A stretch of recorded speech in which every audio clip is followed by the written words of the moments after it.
어머니가 요양원에 가셨어요. 이 한마디에 얼마나 많은 감정이 담겨 있을까요? 우리 사회에서 이 말은 종종 자식이 부모를 버렸다, 효도를 다하지 못했다는 낙인으로 이어집니다. 충격적인 현실을 말씀드리겠습니다. 지난해 한 83세 노인이 치매에 걸린 아내를 7년간 홀로 돌보다 결국 극단적 선택을 했습니다. 24시간 쉴 틈 없는 간병의 무게를 더 이상 감당할 수 없었던 것입니다. 또 다른 가정에서는 아직은 괜찮겠지라며 요양원 입소를 미루다가 어느 날 밤 치매 어머니가 집을 나가 실종되어 겨울 한파 속에서 저체온증으로 발견된 사례도 있습니다. 엄마, 미안해요. 제가 끝까지 모셔야 하는데 이런 죄책감이 오히려 어르신과 가족 모두에게 돌이킬 수 없는 상처를 남기는 경우가 너무나 많습니다. 요양원 입소는 실패가 아닙니다. 때로는 어르신의 안전과 삶의 질, 그리고 가족 전체의 건강을 지키는 가장 사랑스러운 결정일 수 있습니다. 하지만 그 결정의 시기와 방법을 잘못 선택하면 평생 가슴에 묻어둘 후회로 이어질 수 있습니다. 오늘 저는 15년간 요양시설을 운영하며 만난 수천 가정의 사례를 통해 요양원 입소의 최적 시기와 가족들이 반드시 알아야 할 진실에 대해 말씀드리겠습니다. 이 어려운 결정 앞에 서 계신 모든 분들께 실질적인 도움이 되길 간절히 바랍니다. 영상 시작 전 100% 공짜인 오른쪽 아래 구독 버튼을 꼭 눌러주세요. 좋아요와 알림 설정까지 해두시면 더 많은 건강한 노후 정보를 가장 먼저 받아보실 수 있습니다. 요양원 입소를 고려해야 하는 5가지 신호. 안타까운 현실은 많은 가족들이 너무 늦게 요양원 입소를 결정한다는 점입니다. 특히 한국 사회에서는 내 부모는 내가 모셔야 한다는 문화적 가치관 때문에 어르신과 가족 모두가 감당하기 어려운 상황이 될 때까지 기다리는 경우가 많습니다. 그렇다면 적절한 시기는 언제일까요? 다음 5가지 신호가 나타나면 요양원 입소를 진지하게 고려해야 할 때입니다. 첫째, 안전사고의 위험이 높아졌을 때입니다. 최근 6개월 사이 넘어짐이나 길 잃음, 화재 위험과 같은 사고가 한 번이라도 있었다면 이는 중요한 경고 신호입니다. 한 통계에 따르면 치매 어르신의 60%가 집에서 생활하는 동안 최소 한 번 이상의 안전사고를 경험한다고 합니다. 둘째, 일상생활 수행 능력이 현저히 저하되었을 때입니다. 식사, 화장실 이용, 개인위생 관리 등을 스스로 하기 어려워졌다면 전문적인 케어가 필요한 시점입니다. 특히 배변 문제는 가족 돌봄의 한계점을 명확히 보여주는 신호입니다. 셋째, 의학적 케어가 복잡해지고 빈번해졌을 때입니다. 여러 종류의 약을 복용해야 하거나 혈당 측정, 인슐린 주사,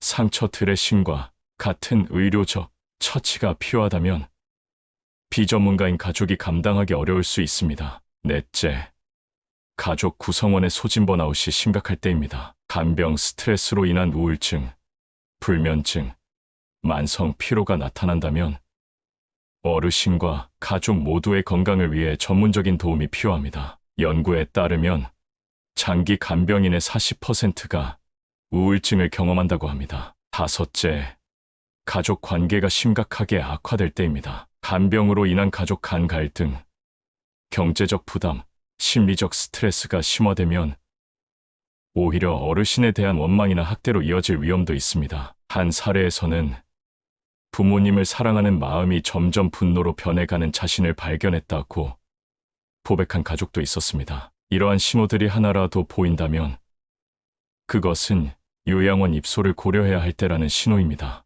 이는 포기가 아닌 어르신과 가족 모두의 삶의 질을 지키는 현명한 결정일 수 있습니다. 요양원 입소의 황금 시기, 너무 빠르지도 너무 늦지도 않게. 요양원 입소의 타이밍은 어르신의 남은 삶의 질을 결정짓는 중요한 요소입니다. 너무 빨리 입소하면 어르신의 자립심과 자존감을 해칠 수 있고, 너무 늦게 결정하면 이미 상태가 악화되어 적응이 어려울 수 있습니다. 실제 데이터를 살펴보면 요양원 입소 후 평균 적응 기간은 36개월입니다. 이 기간 동안 어르신이 새로운 환경에 익숙해지고 직원 및 다른 입소자들과 관계를 형성합니다. 그러나 인지 기능이 심각하게 저하된 상태에서 입소할 경우 이 적응 기간이 1년 이상으로 길어지거나 심한 경우 끝내 적응하지 못하는 경우도 있습니다. 아버지께서 요양원에 들어가셨을 때는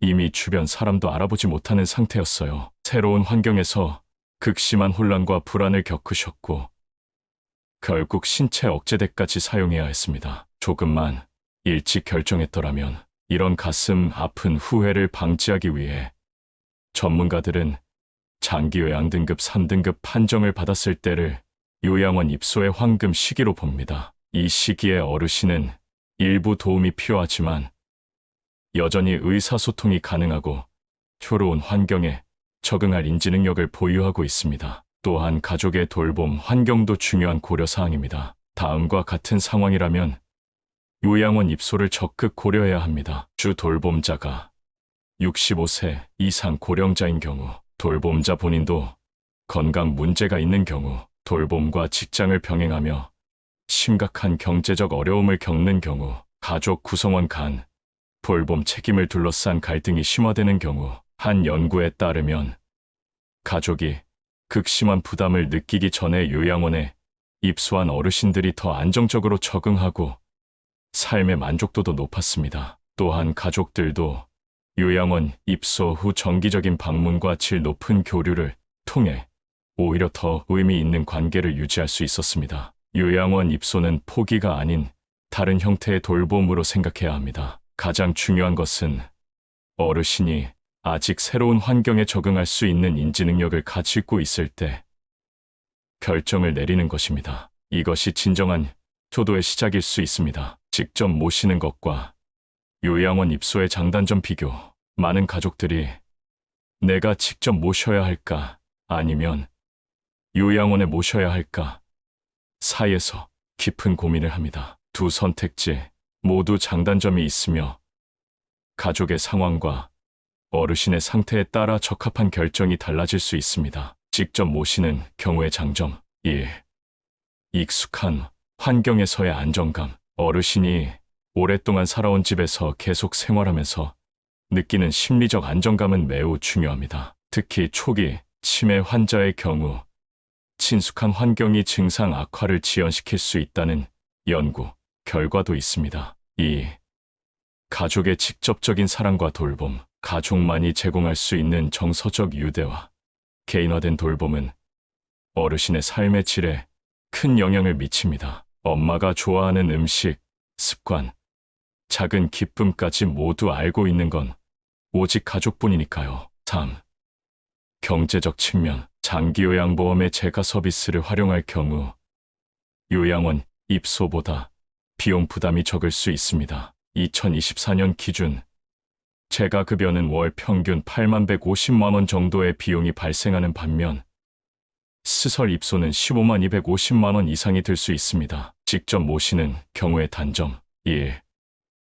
가족의 소진과 건강 악화. 스문의 시간 돌봄은 신체적, 정신적 소진을 가져옵니다. 한 조사에 따르면 치매 환자를 돌보는 가족의 73%가 우울증을 경험했으며 60%는 자신의 건강이 악화되었다고 보고했습니다. 2. 전문적 케어의 한계. 의료 지식이 없는 가족은 욕창 관리, 낙상 예방, 약물 관리 등 전문적인 케어의 한계가 있습니다. 아버지 상태가 갑자기 나빠졌을 때 어떻게 대처해야 할지 몰라 패닉에 빠졌어요. 3. 가족 관계의 변화 돌봄, 부담이 특정 가족에게 집중되면서 가족 간 갈등이 심화될 수 있습니다. 또한 부모 자식 관계가 환자 간병인 관계로 변화하면서 본래의 관계가 훼손될 위험도 있습니다. 요양원 입소의 장점 1. 전문적인 수문의 시간, 케어 요양보호사, 간호사, 물리치료사 등 전문 인력이 체계적인 돌봄을 제공합니다. 응급 상황 발생 시 즉각적인 대처가 가능하며 전문적인 재활 프로그램도 이용할 수 있습니다. 2. 사회적 교류와 활동. 요양원에서는 다양한 프로그램과 활동을 통해 어르신의 사회적 고립을 방지하고 인지기능 저하를 늦출 수 있습니다. 어머니는 요양원에서 새로운 친구들을 사귀며 오히려 더 활기찬 모습을 보이세요. 3.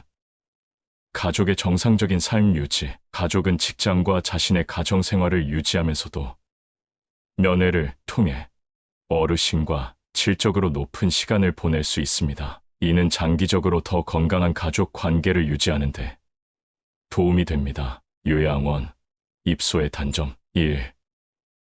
초기 적응의 어려움. 새로운 환경에 적응하는 과정에서 어르신이 혼란, 우울, 거부감을 느낄 수 있습니다. 실제로 요양원 입소 초기 3개월은 적응의 골짜기라고 불릴 만큼 중요한 시기입니다. 2. 개인화된 돌봄의 한계. 많은 입소자를 돌봐야 하는 구조상 개인의 취향과 습관을 모두 고려한 맞춤형 케어에는 한계가 있을 수 있습니다. 3.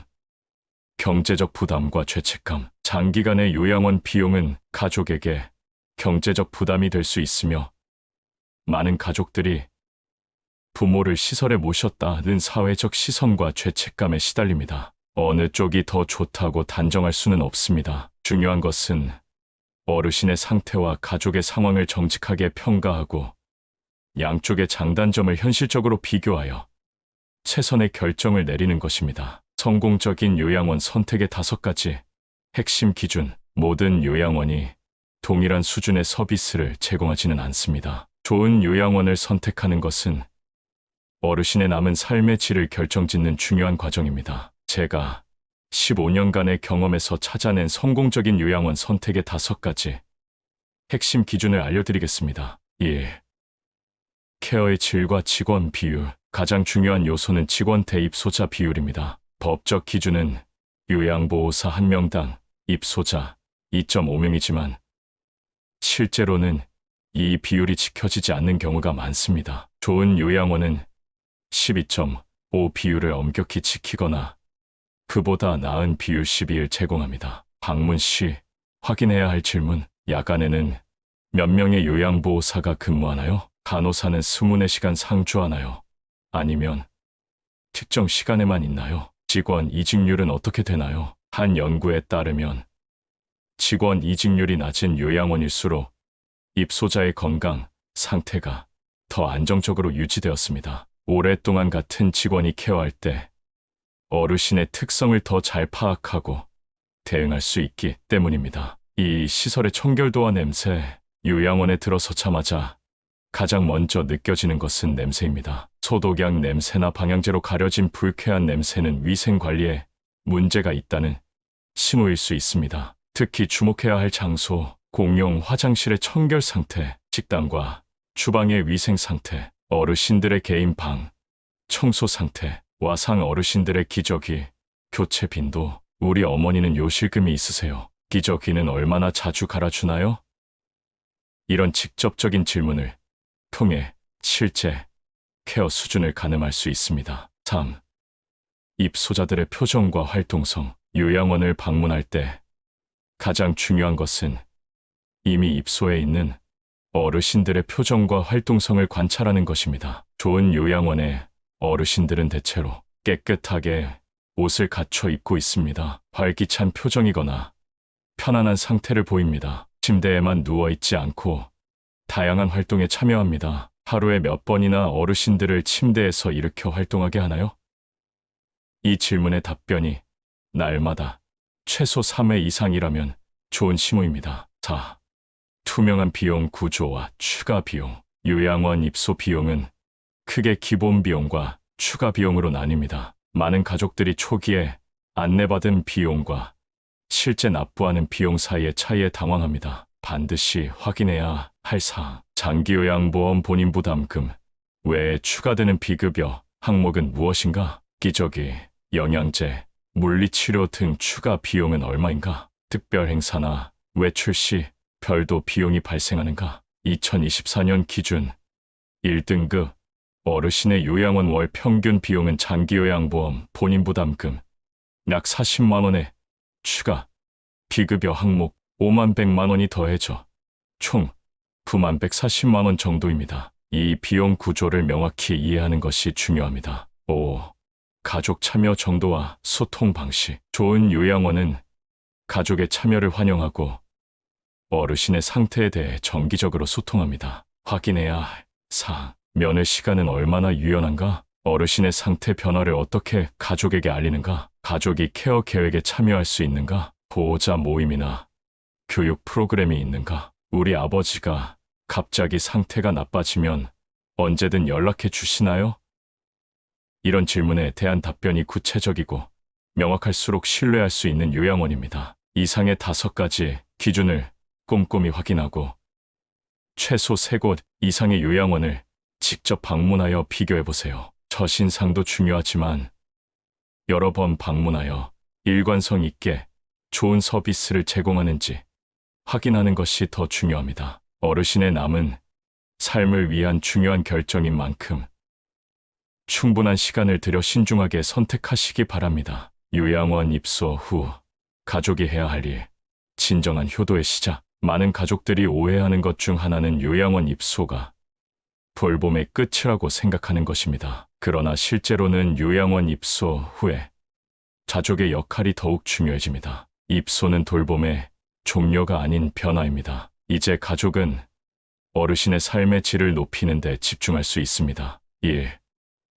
초기 적응, 기간의 집중적인 지원. 입소 초기 13개월은 황금 적응기라고 불릴 만큼 중요합니다. 이 기간 동안 가족의 정기적인 방문과 지지가 어르신의 성공적인 정착에 결정적 영향을 미칩니다. 처음 2주간은 거의 매일 어머니를 찾아갔어요. 천천히 새 환경에 적응하시는 모습을 지켜보며 안심시켜 드렸죠. 3개월 후에는 완전히 다른 분이 되셨어요. 새 친구도 사귀시고 웃음도 되찾으셨습니다. 실제 데이터에 따르면 입소 초기에 가족의 방문이 주 3회 이상인 어르신은 우울증 발생률이 40% 낮았고 평균 적응 기간이 2개월 단축되었습니다. 2.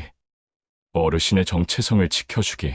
요양원에서도 어르신의 개인적 취향과 습관, 과거 역할을 존중받을 수 있도록 도와야 합니다. 실천 방법. 어르신의 생애 이야기와 중요한 사진을 요양원 직원과 공유하기. 좋아하는 옷, 소지품, 취미 물건을 가져다 드리기. 과거 직업이나 역할과 관련된 활동을 요청하기. 옛 교사였던 분에게 곡서, 모임 참여 권유. 아버지는 40년간 몫으로 일하셨어요. 요양원의 작은 목공 키트를 가져다 드렸더니 다른 어르신들에게 가르쳐 주시며 활기를 되찾으셨습니다. 3. 케어 계획에 적극적으로 참여하기. 좋은 요양원은 가족의 의견을 존중하고 케어 계획에 반영합니다. 정기적인 케어 회의에 참석하고 어르신의 변화에 대해 소통하세요. 주요 확인사항, 약물 복용 현황과 변경사항, 식사량과 영양 상태, 수면, 패턴의 변화, 행동 및 감정 상태의 변화, 물리치료나 인지활동 참여도. 의사 선생님이 처방한 수면제가 어머니에게 혼란을 가중시키는 것 같아요 라는 가족의 관찰이 약물 조정의 결정적 계기가 된 사례도 있습니다. 4.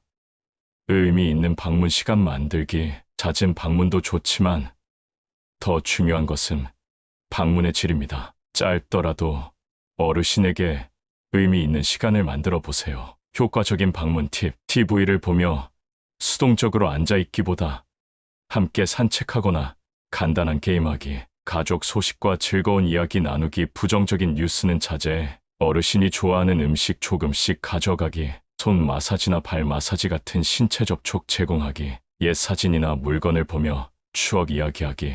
매주 토요일은 엄마와의 데이트로 정했어요. 요양원 정원에서 차를 마시며 손을 잡고 이야기를 나눕니다. 이 시간이 우리 모두에게 한 주의 가장 행복한 시간이 되었어요. 5.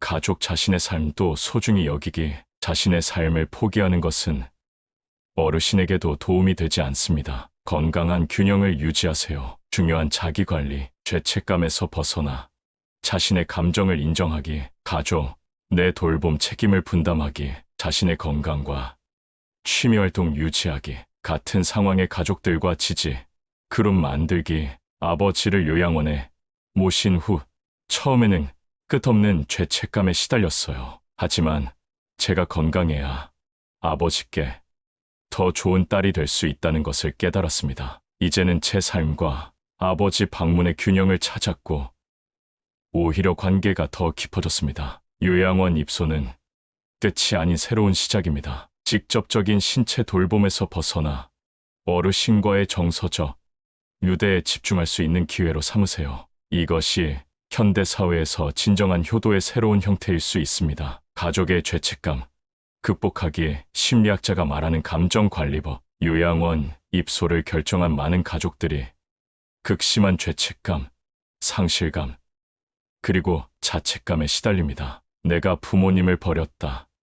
더 잘할 수 있었는데 라는 생각은 가족의 정신건강을 심각하게 위협할 수 있습니다. 노인심리 전문가 김정혜 박사는 가족의 죄책감은 어르신의 적응에도 부정적 영향을 미친다고 강조합니다. 어르신은 가족의 감정 상태를 민감하게 감지하며 가족이 죄책감에 시달리는 모습을 보면 자신 때문에 가족이 고통받는다고 느낄 수 있기 때문입니다. 죄책감의 근원 이해하기 가족의 죄책감은 주로 다음과 같은 원인에서 비롯됩니다. 문화적 기대와 충돌 부모는 자식이 모셔야 한다는 한국 사회의 전통적 가치관, 비현실적 자기 기대, 내가 더 희생했어야 했다는 불가능한 기준, 타인의 시선에 대한 두려움, 다른 사람들이 나를 불효자라고 생각할 것이라는 두려움, 어르신의 반응, 나를 버리지 마 같은 어르신의 말이나 행동, 이 감정들은 자연스러운 것이지만 지나친 죄책감은 우울증, 불안장애, 심지어 신체적 질환으로 이어질 수 있습니다. 전문가가 제안하는 5가지 감정관리법 1.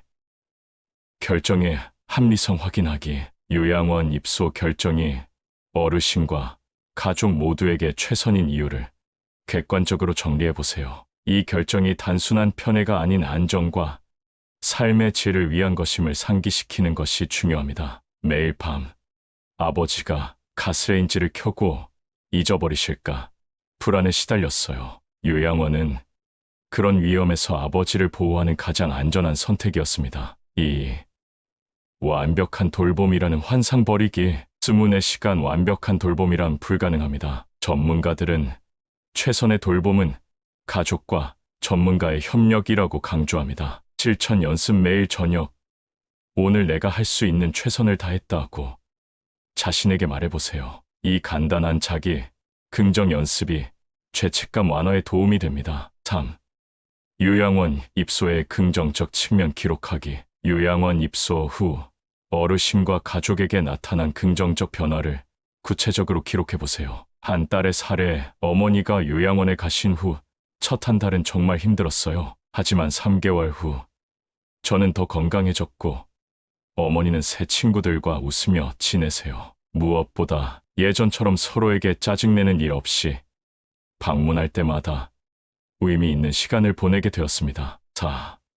지지 그룹 찾기 같은 상황에 있는 다른 가족들과의 교류는 강력한 치유 효과가 있습니다. 요양원의 가족 모임이나 온라인 커뮤니티에 참여해보세요. 다른 가족들도 저와 똑같은 감정을 겪고 있다는 걸 알게 됐어요. 그들의 경험담과 극복 방법을 들으며 제 죄책감이 조금씩 줄어들었습니다. 5.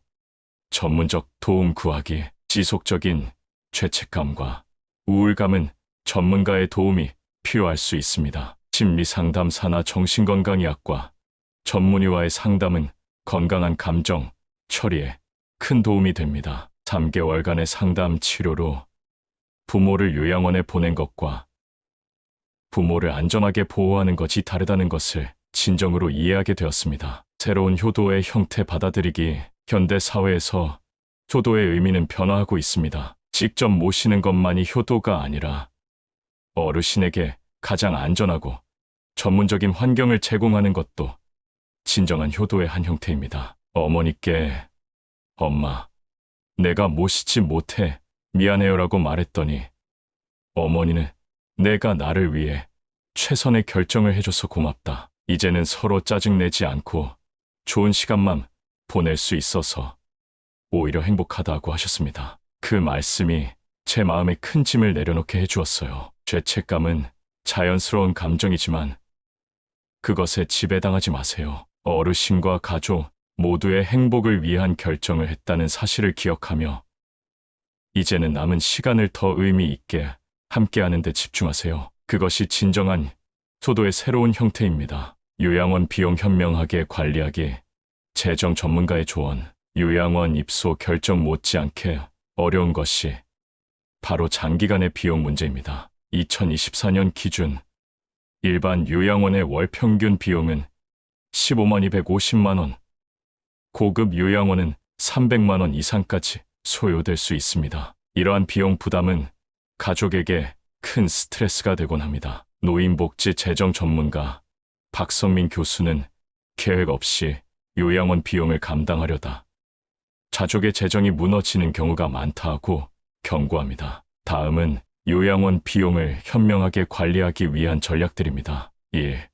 장기요양보험 제도 100% 활용하기. 많은 가족들이 장기요양보험의 혜택을 충분히 활용하지 못하고 있습니다. 등급에 따라 다음과 같은 혜택이 제공됩니다. 시설급여 12등급은 요양원 비용의 80%를 지원 본인 부담금, 20% 기초생활수급자 차상위계층 본인 부담금이 전액 또는 일부 면제, 특별현금급여, 특정 상황에서 가족 요양비 지급, 장모님의 요양원 비용이 월 200만 원이었는데 장기요양보험 1등급 적용 후 실제 부담은 40만 원으로 줄었습니다. 추가 비급여 항목까지 합쳐도 월 90만 원 정도로 관리가 가능해졌어요. 비급여 항목 확인하기, 임용 서비스, 간식비, 기저귀, 약제비 등 보험이 적용되지 않는 항목을 정확히 파악하고 예산을 세우는 것이 중요합니다. 2.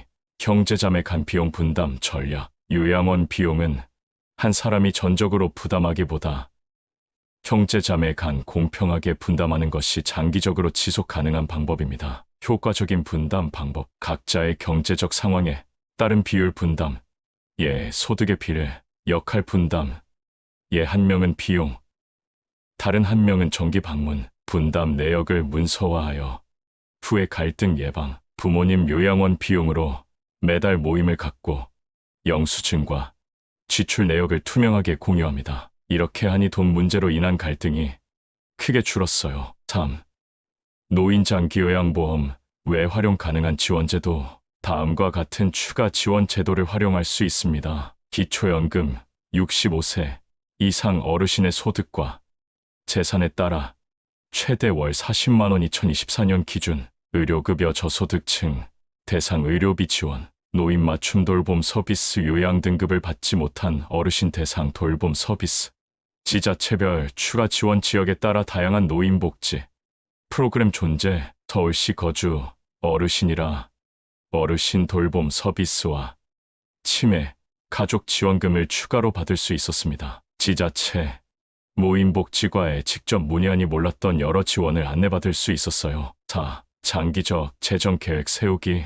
요양원 입소는 단기가 아닌 장기 계획이 필요합니다. 평균적으로 요양원 거주 기간은 25년 정도입니다. 장기 재정 계획 수립 시 고려사항. 인플레이션에 따른 비용 증가 예상 연 35% 정도. 어르신 상태 악화에 따른 추가 의료비 예비금. 가족의 은퇴 계획과의 균형. 어르신 재산의 효율적 활용 방안. 아버지의 요양원 비용을 위해 5년 예산을 짰습니다. 아버지 명의의 부동산 월세 수입과 가족 분담금을 합쳐 장기 계획을 세웠고 이것이 우리 가족의 재정적 스트레스를 크게 줄여주었습니다. 5. 요양원 비용 협상 전략. 많은 요양원에서는 비급여 항목에 대한 협상 여지가 있습니다. 장기 입소나 선납 시 할인을 제공하는 경우도 있습니다. 효과적인 협상 팁. 장기 계약 1년 이상 시할인 요청. 비필수 서비스 선별하여 제외. 형제자매가 돌아가며 필요 물품 기저귀, 의류 등 직접 공급. 요양원 내 유사한 조건의 다른 방으로 변경 고려. 처음에는 월 230만 원이었는데 1년 계약과 3개월치 선납 조건으로 월 200만 원으로 협상했습니다. 또한 주말 프로그램을 선택적으로 제외하고 기저귀는 직접 대량 구매해서 공급하니 월 30만 원 정도 추가 절약이 가능했어요. 요양원 비용은 부담스럽지만 체계적인 계획과 다양한 지원 제도를 활용하면 가족의 재정적 부담을 상당히 줄일 수 있습니다. 무엇보다 형제자매 간의 솔직한 소통과 공평한 분담이 장기적으로 지속 가능한 돌봄의 열쇠입니다. 오늘은 지금까지 설명해 드린 요양원 입소에 관한 중요한 내용들을 간단히 정리해 드리겠습니다. 많은 분들이 궁금해하시는 핵심 내용과 이 정보를 통해 얻을 수 있는 실질적인 도움을 요약해 드릴게요. 요양원 입소의 최적 시기는 언제일까요? 요양원 입소의 황금 시기는 장기요양 등급 3등급 판정을 받았을 때입니다. 이 시기에 어르신은 일부 도움이 필요하지만 여전히 의사소통이 가능하고 효로운 환경에 적응할 인지 능력을 보유하고 있습니다. 너무 늦게 결정하면 어르신이 이미 새로운 환경에 적응하기 어려울 수 있어요. 중요한 것은 어르신이 아직 새로운 환경에 적응할 수 있는 인지 능력을 갖고 있을 때 결정하는 것입니다. 요양원 입소를 진지하게 고려해야 하는 5가지 신호. 다음 신호가 나타나면 요양원 입소를 고려해 볼 때입니다. 안전사고 위험이 높아졌을 때, 최근 넘어짐, 길 잃음, 화재 위험 같은 사고가 있었다면 중요한 경고 신호입니다. 일상생활 수행 능력이 저하되었을 때, 식사, 화장실 이용, 개인위생 관리를 스스로 하기 어려워졌다면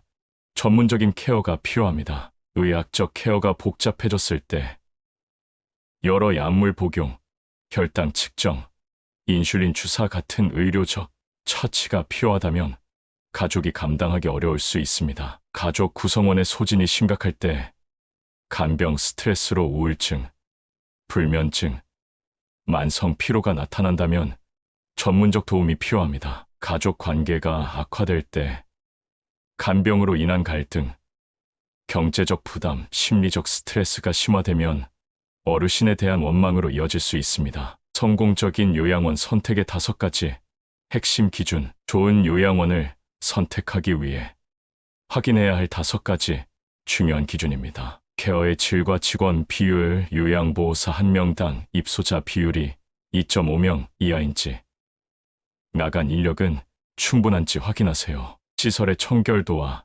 냄새, 요양원에 들어서자마자 느껴지는 냄새와 화장실, 식당의 청결 상태를 꼼꼼히 살펴보세요. 입소자들의 표정과 활동성. 이미 입소해 있는 어르신들의 표정과 활동 상태를 관찰하는 것이 매우 중요합니다. 투명한 비용 구조.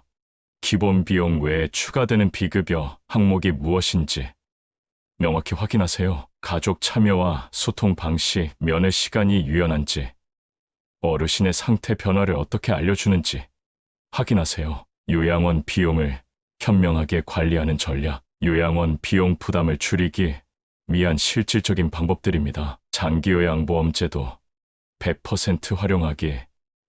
등급에 따라 요양원 비용의 80%까지 지원받을 수 있습니다. 형제자매 간 비용 공평하게 분담하기.